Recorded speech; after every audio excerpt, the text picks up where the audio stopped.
Hi everyone, I'm Jim and welcome to the review of Rings of Saturn, the sixth studio album by the band Rings of Saturn. I've spent the last 2 months listening to this record so I could build a strong opinion about it, and I'm ready to share it with you guys. As you may know from my Ul to Ulla review, I am a big fan of this band since Danger came out back in 2012, and I've been following them ever since. So when I've heard that the band decided to go full instrumental, I actually got excited because I thought, imagine a full album of songs that sound like Utopia and Jidim. I would be thrilled to hear such thing. So I was very excited, but also sad at the same time, because Ian was a great vocalist. I loved his screaming and growling. I hope he will find another band that will take him in. The other sad thing is that Marco is not drumming on this record. It makes me very unhappy because Lord Marco is one of my all-time favorite drummers. He plays in Sleep Terra, he played in Brain Drill, he played on one of my favorite Rings of Saturn album, Jidim. He's a talented guy, he's everywhere. The lineup for this album is just Lucas Mann and Joel Omans. As we know, Joel is a superior songwriter and his songs are always more fun, to be honest. We've also have Virginia, Lucas Mann's wife, doing the piano work here, and Jake Bratrud doing beats, and as usual Sammy Morales is behind the production. So this is my setup as usual. The production is tight, Sammy kills it as usual, it's clean, it's heavy, I dig it. The message, well, there is none. It sounds like a soundtrack to a video game, something like Terraria. While the songs are easier to play, the structure is still technical, there are a lot of changes. The first song, Shrine, it has that Japanese vibe, I really dig the beginning. I am not a big fan of the trap beats here. Most of the time they just don't fit the songs. They're fine, but they sound very average, to be honest. I wish they would use some better beats here. So the biggest flaw of this record are the trap beats. Everything else, great. Here the instruments are perfect, the real drumming is cool. I mean, the real drumming, it's still a drum machine I think, but it's still better than the trap beats. The guitar riffs are amazing, the solos as well. I really dig this track, it's a good opener, 9 out of 10. Kronos is not on the same level as the previous song, but it's still really good. I think it's a little bit too long for my taste, but there are some really cool changes, especially the more calm vibes here really work. It sounds like something that would fit on the Sears Sam the Second Encounter soundtrack, that's just my opinion.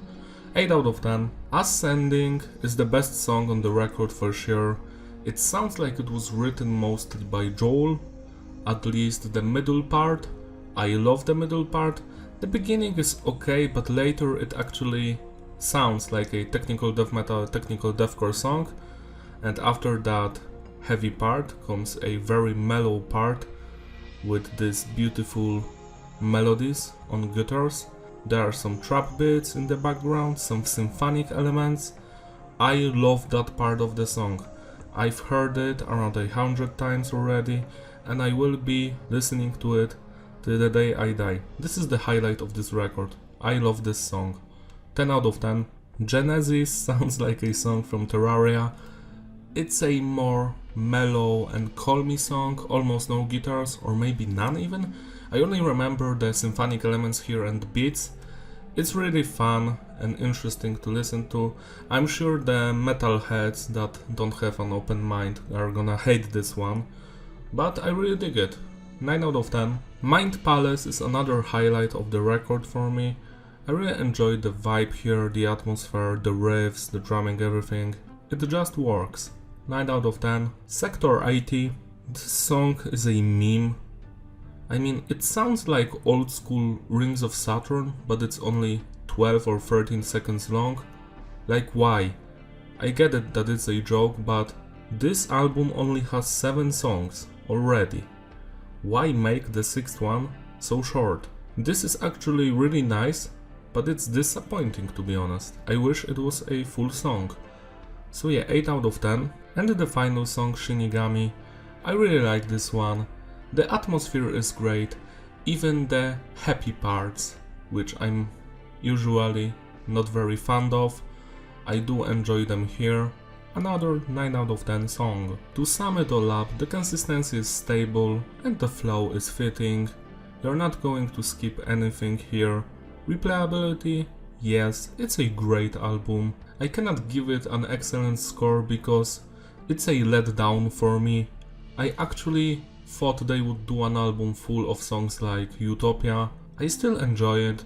It's a great album to listen to in the background when you're playing some video games or doing some work. It's also a great album to just focus on and imagine some galaxies and stuff like that.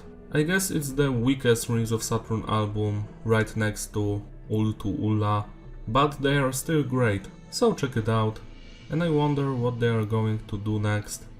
Also, fun fact, Charles from Buried Alive did a 1-minute cover of Shrine with his vocals, and it sounded better. I wonder if he's going to do a full song with vocals here. It would be interesting for sure. I guess fans of Rings of Saturn could add some vocals to these songs, because why not? So I'm awaiting some cool covers. Hopefully we're going to get some. That's all from me. Don't forget to like and subscribe, and I will see you in my next review. Bye!